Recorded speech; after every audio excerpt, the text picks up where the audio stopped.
Olá, boa tarde. Começa agora o JTV UFMA. Vamos aos destaques de hoje.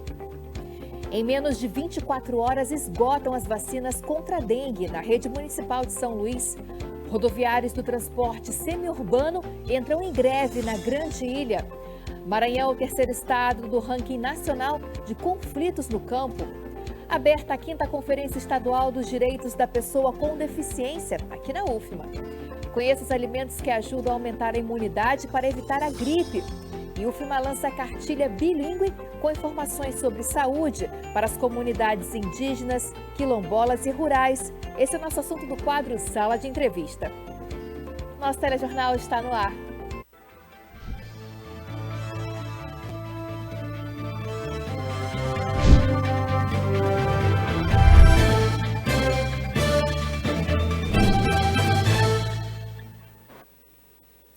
Quinta-feira, 25 de abril, vamos aos destaques de hoje com um giro de notícias.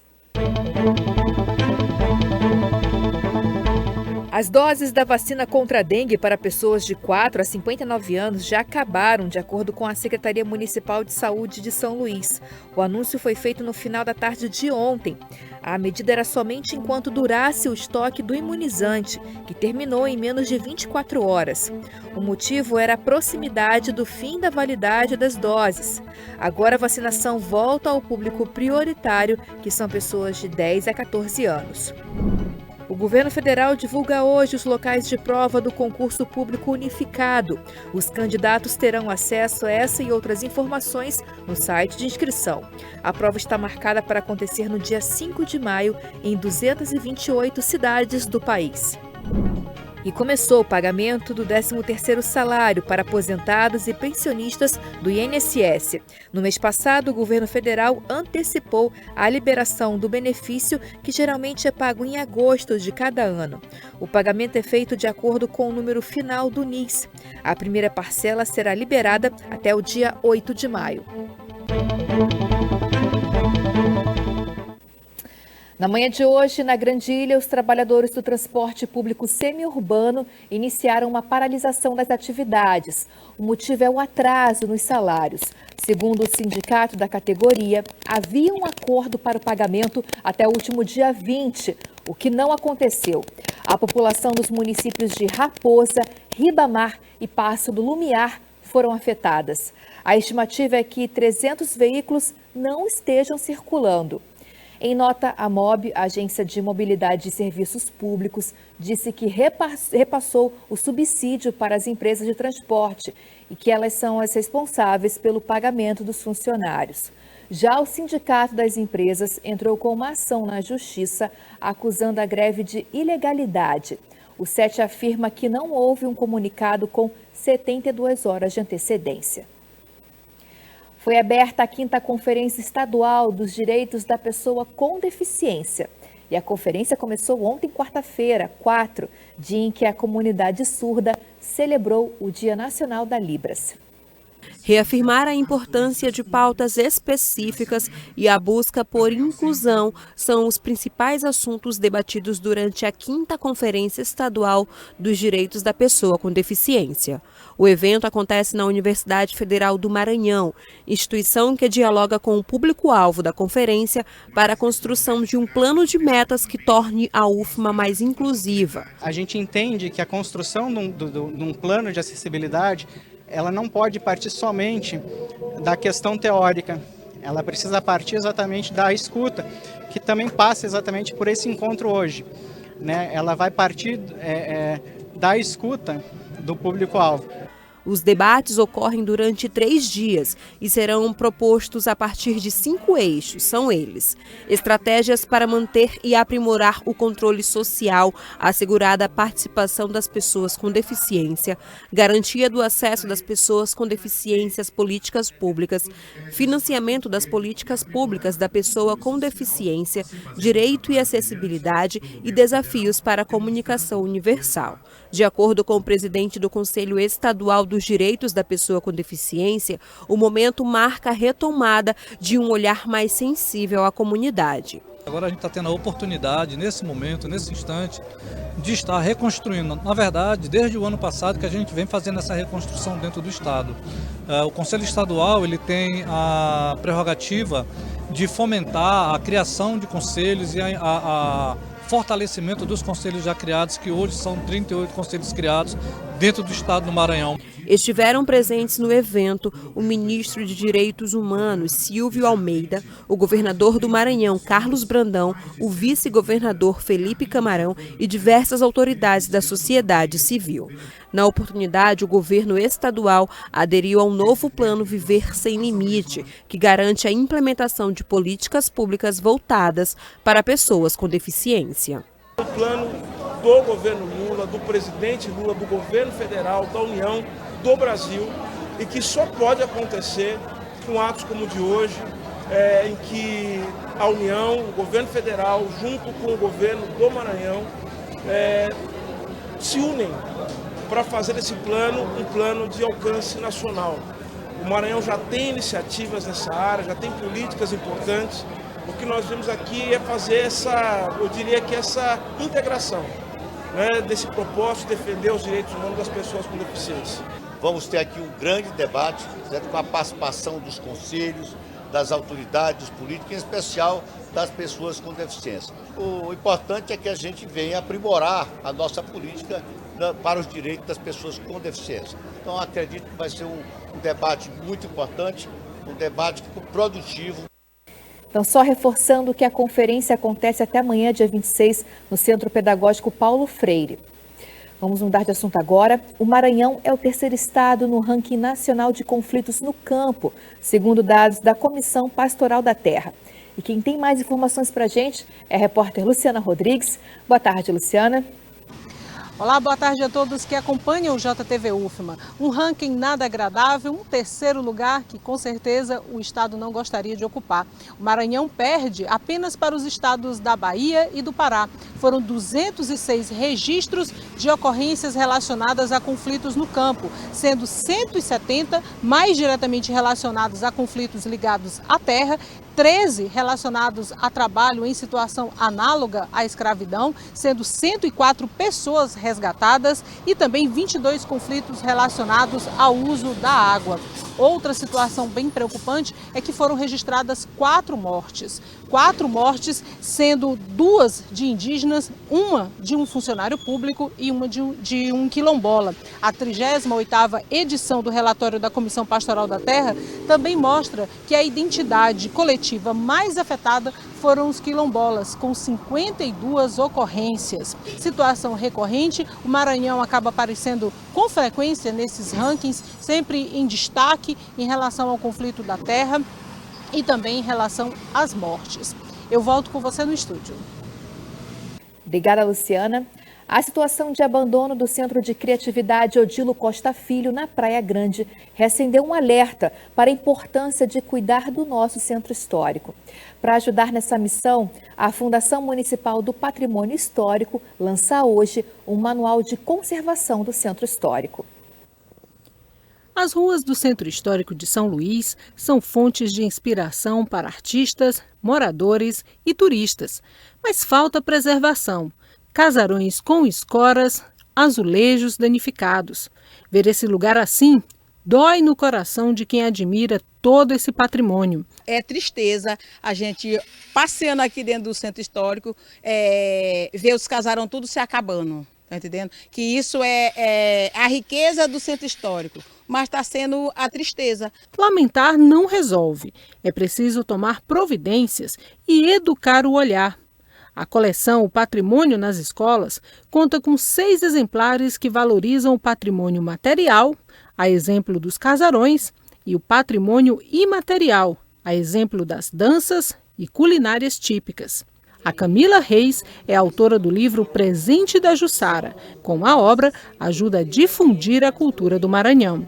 Esse é um livro que traz a temática do patrimônio material, né? Então ele perpassa pela culinária maranhense, né? Falando de hábitos nossos que também trazem memórias afetivas, né? Hábitos culinários, hábitos alimentares. Ele traz também manifestações culturais, traz o ciclo festivo, né? O calendário festivo do Natal, do Carnaval, do São João, e tudo isso envolve memórias afetivas, identidade. Mais de 1.000 professores de escolas do município estão sendo formados para transmitir aos alunos conteúdos relacionados ao patrimônio cultural de São Luís. Mais de 38.000 alunos do 6º ao 9º ano e EJA estão utilizando os livros para obter conhecimento cultural e também sobre preservação.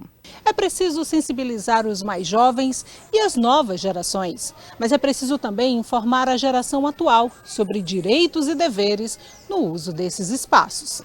No Manual do Centro Histórico, há informações relevantes sobre tombamento, atribuições de órgãos de preservação, orientações para reformas e até mesmo o uso de letreiros em construções históricas. Uma forma que a Prefeitura de São Luís, através da Fundação Municipal de Patrimônio, a gente está mobilizando a sociedade sobre a importância da preservação do Centro Histórico de São Luís, né?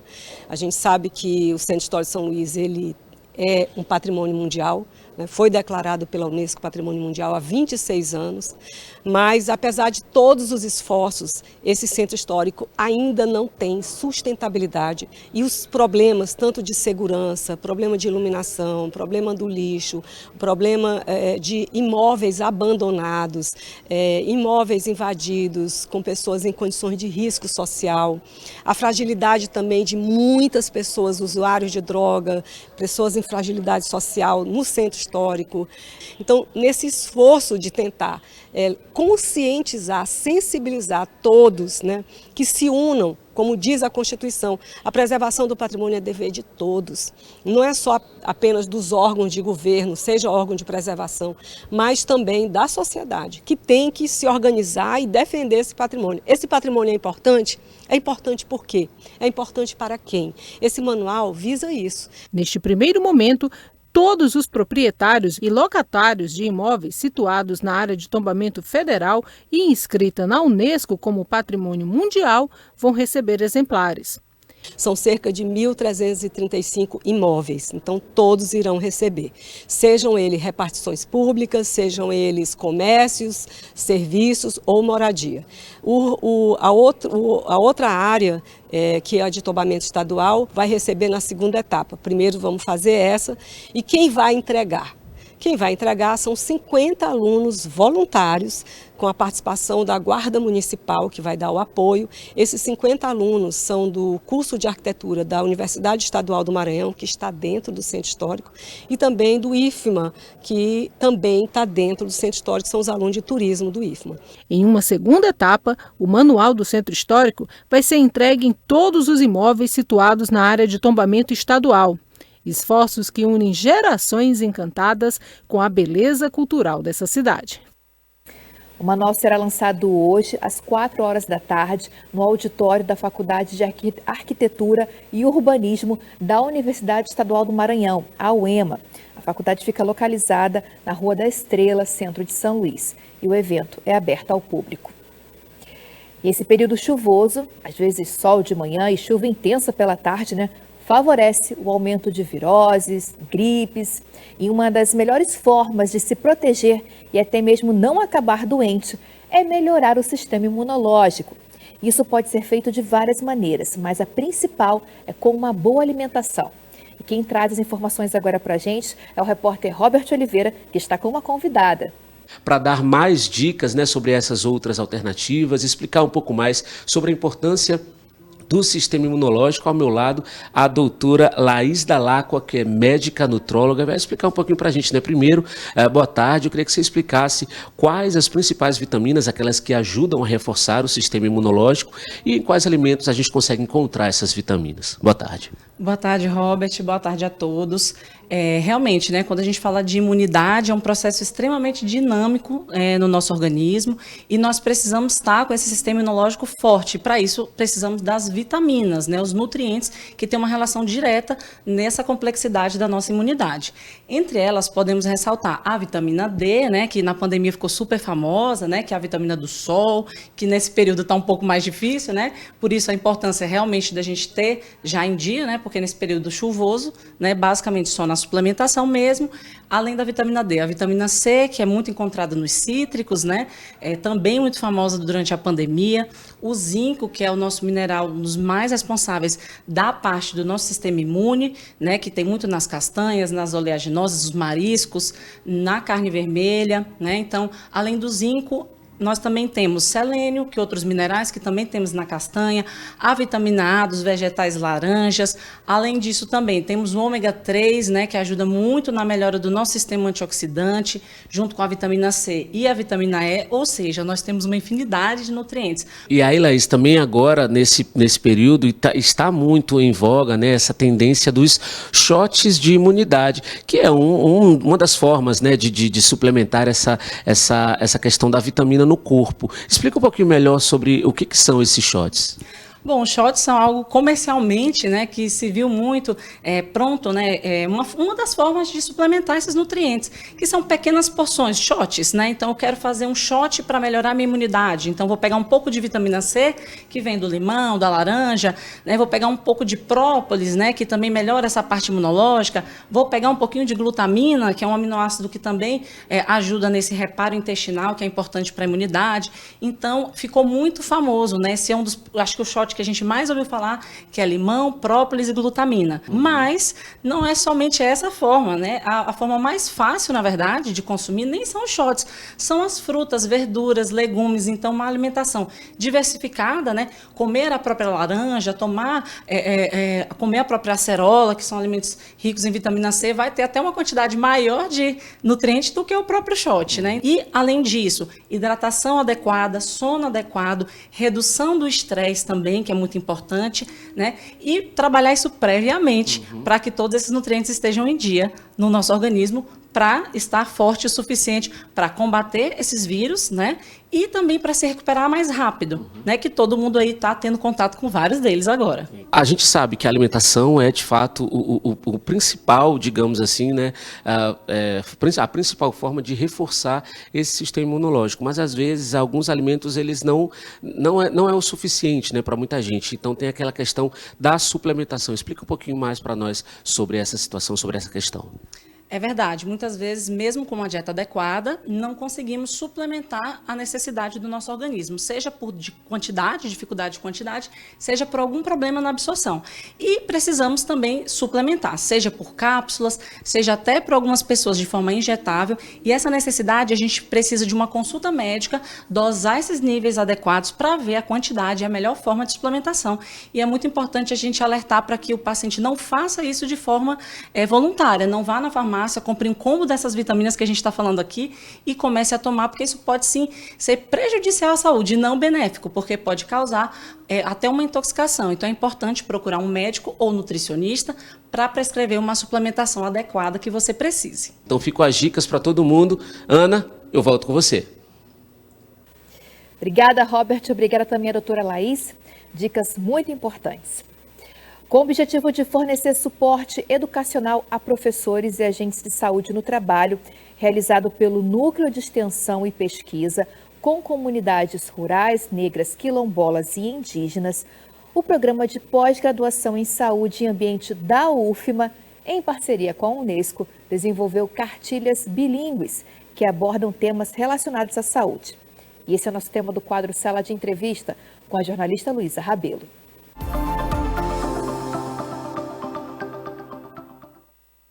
Facilitar a comunicação e uma compreensão mais completa nas relações educacionais e intercultural com os povos originários. Esses são alguns dos objetivos da cartilha desenvolvida pelo antropólogo, médico e professor Istvan Varga, que fez essa cartilha com muito empenho.